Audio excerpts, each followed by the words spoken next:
तर नमस्कार मंडळी, आज आपण बनवणार आहोत मसूर डाळ। भाजीला काहीच नसल्यावर काय प्रॉब्लेम असतो हे बायका समजू शकतात। तर आज माझ्याकडे भाजीला काही नाही आहे, तर आज मी मसूर डाळ बनवते। तर मसूर डाळीसाठी लागणारे साहित्य: बारीक चिरलेला टोमॅटो, एक कांदा आणि 5-6 लसणाच्या पाकळ्या आहेत। आणि ही डाळ मी धुवून घेतलेली आहे। तर आपण ही फोडणीला टाकूया। तुम्ही भाजीला काही नसल्यास काय बनवता हे नक्की कमेंट करून सांगा मला। तर आता मला झटपट डाळ बनवायची होती, म्हणजे झटपट काहीतरी होणारं असं बनवायचं होतं, म्हणून झटपट काय होणार, तर मसूर डाळ लगेच शिजली जाते, त्यामुळे मसूर डाळ बनवायची ठरवली। मूग डाळ बनवायची होती, पण मूग डाळीला पण खूप वेळ जातो, शिजत नाही लवकर। मसूर डाळ लगेच शिजते, तर आज मी मसूर डाळ बनवते। चला मग आता फोडणी टाकून घेऊया।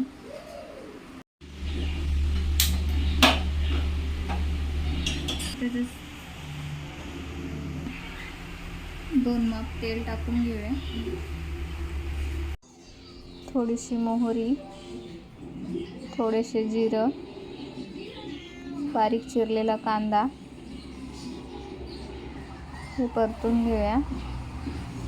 आता 5-7 लसणाच्या पाकळ्या टाकूया। मी ठेचून टाकलेलं नाही आहे लसूण, तर तुम्ही ठेचून टाकू शकता, आवडीनुसार तुमच्या। असा टाकला तरी चालतो, मी जास्त तर असाच टाकते, ठेचत नाही लसूण।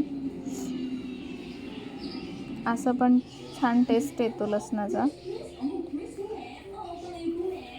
हे छान परतून घेऊया लालसर होईपर्यंत।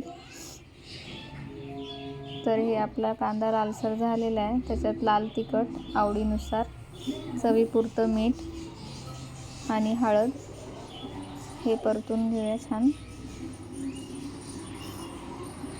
आता टोमॅटो टाकून घेऊया ह्यात, बारीक चिरलेला टोमॅटो।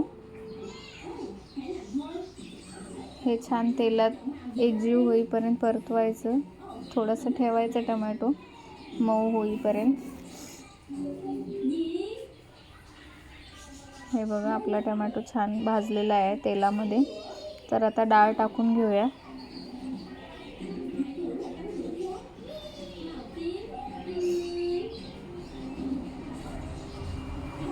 ही 4 माणसाला पुरेल एवढी डाळ आहे, 1-1.5 वाटी डाळ आहे ही।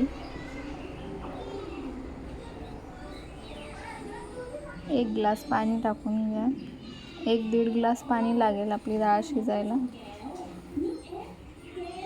उकळी फुटेपर्यंत फुल गॅस ठेवायचा। हे बघा, उकळी आलेली आहे छान थरथरून। आता बारीक चिरलेली कोथिंबीर टाकून घ्यायची।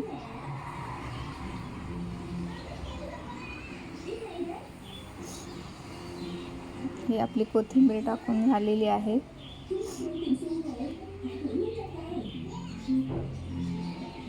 कोथिंबीर टाकली तरी चालेल, नाही टाकली तरी चालेल, तुमच्या आवडीनुसार। आता परतून घेऊन थोडा वेळ झाकून ठेवूया। हे बघा, मस्त खदखदून शिजलेली आहे आपली डाळ। अजून 1-5 मिनटं ठेवूया, झाकून ठेवायचं 5 मिनटं मीडियम गॅसवर। तर 5 मिनटं झालेले आहेत आपले, पाहू शकता मस्त शिजलेली आहे आपली मसूर डाळ।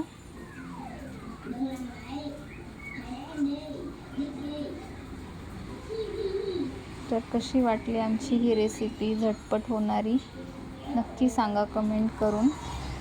आवडली असेल तर लाईक, शेअर आणि सबस्क्राईब करायला विसरू नका। थँक्यू।